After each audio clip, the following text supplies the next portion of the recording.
पैसे हैं भाभी, बस समझ लो किसी तरह हम लोग भी दिन काट रहे हैं। 2 ही तो कार है और मेरी बेटी भी बड़ी हो रही है। अब उसके लिए कार लेनी है तो 10 लाख का खर्चा तो लग ही जाएगा। तभी वहाँ सुनील आ जाता है। अरे शशि, क्या है? तू हमेशा पैसों के लिए परेशान क्यों रहती है? वैसे क्या जरूरत थी बेटे की शादी इतने बड़े घर में तय करने की? अरे पैसे नहीं थे तो ऐसे ही कर देती कहीं शादी। इतने बड़े होटल में क्यों कर रही है शादी? लेकिन यहाँ तो मामला शादी का है, डेट तय है। दरअसल तेरे भतीजे के पीएफ के पैसे आने हैं, पर उसमें देर हो रही है। जैसे ही पैसे आ जाएंगे मैं तेरे अकाउंट में डलवा दूंगी। ठीक है, हम लोग सोचकर बताएंगे। तभी वहाँ भतीजा आ जाता है। फूफा जी, आप लोग ही मदद कर सकते हैं, वरना तो कैसे काम होगा समझ में ही नहीं आ रहा। मैं वादा करता हूँ जैसे ही पैसे आ जाएंगे मैं आप लोगों को वापस कर दूंगा। हाँ भाई ठीक है। अब देख भाई, हमारे लड़के तो सारा दिन घर पर पड़े रहते हैं, ना कमाते हैं ना कुछ कमाने की इच्छा रखते हैं। लेकिन चल ये ले, कितने पैसे चाहिए? जी 4 लाख रुपए। ठीक है, लेकिन पैसे ध्यान से वक्त पर वापस लौटा देना। सुनील मुसीबत के वक्त बीवी के भतीजे की मदद तो कर देता है, लेकिन उन लोगों के जाने के बाद देख ले रीटा, तेरे मायके वालों ने मांगा तो दे दिया, वरना इन लोगों का मुझे कोई भरोसा नहीं है। अरे क्यों भरोसा नहीं है? इससे पहले तो कभी इन लोगों ने आपसे मदद भी नहीं ली। हाँ ली तो नहीं, लेकिन पैसे की किल्लत ही रहती है ना इन लोगों के पास। अरे ठीक है ना, नहीं लौटा पाए तो भतीजे के ससुराल से निकाल देंगे। सुना है बड़े घर में शादी हो रही है। सुनील और रीटा पैसे तो दे देते हैं, लेकिन अगले रोज ही। हाँ भाई साले साहब, क्या हाल है? ठीक हूँ जीजा जी। क्या बात है, सालों बाद आपका फोन, जरूर कोई बात होगी, बताइए ना। अरे वो तेरी बड़ी भाभी आई थी, बेटी की शादी कर रही है ना, तो पैसे लेने के लिए मैंने दे दिए 4 लाख। सोचा भाई किसी गरीब की बेटी की शादी हो रही है, पुण्य मिल जाएगा। अच्छा किया जीजा जी, उनका बेटा बहुत मेहनती है, जल्द ही लौटा भी देगा। वहीं रीटा भी फोन करके हर किसी को पैसे देने की बात करती है। रीटा की भाभी शशि के पास उसके भाई का फोन आता है।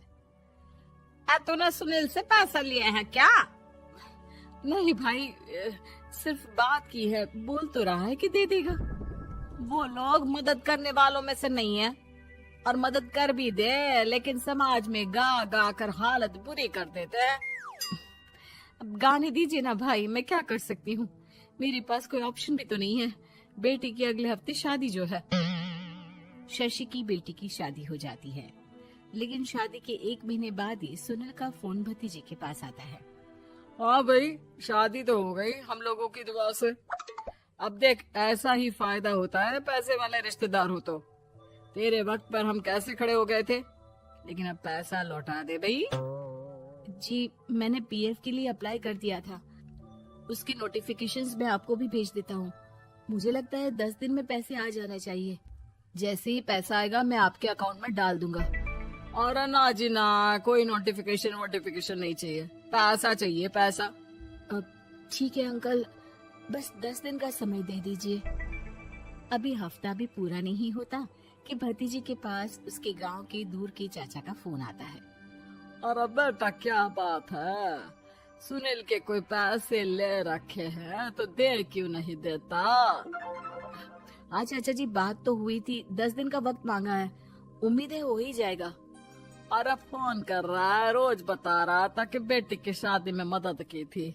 अब क्या है ना, भले ही शादी 10 दिन रोक देते, लेकिन सुनील से मदद नहीं लेनी चाहिए थी। याद है ना, मधु की मदद करके कितना बदनाम कर दिया था उसने पूरे घर को सोसाइटी में।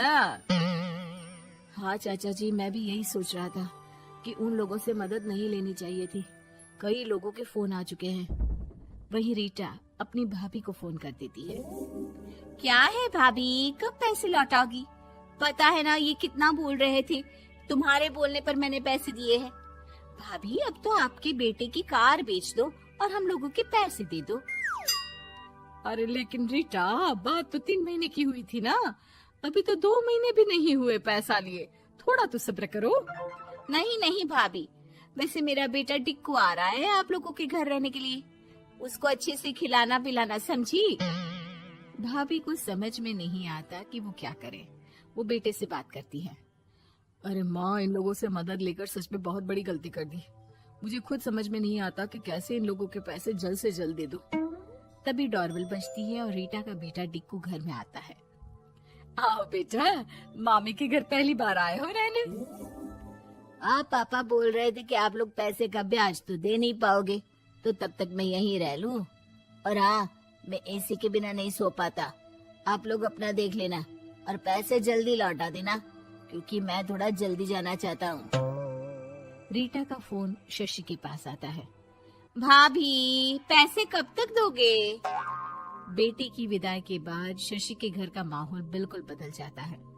वो हर वक्त बेटे से उसके पीएफ के पैसे पूछती, और पीएफ यानी कि सरकारी काम। आजकल में पूरा 1 महीना और बीत जाता है।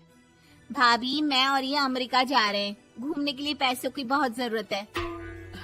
रीटा, मैं पूरी कोशिश कर रही हूँ कि जल्द से जल्द पैसे का इंतजाम कर दूं, लेकिन पक्का नहीं बोल सकती। तभी सुनील का फोन भतीजे के पास आता है। देख माना 3 महीने की बात हुई थी पैसे लौटाने के लिए, लेकिन अभी मुझे पैसों की काफी जरूरत है। मैं अमेरिका जा रहा हूँ, तो पैसे मैंने किसी से ब्याज में पकड़ लिए हैं। तू हर महीने 4 लाख का 20,000 ब्याज डाल देना मेरे अकाउंट में। सुनील फोन रख देता है, लेकिन भतीजा काफी परेशान हो जाता है। वो ऑफिस से शाम को घर आता है कि माँ पूछती है, क्या हुआ बेटा? बेटा माँ को सारी बात बता देता है।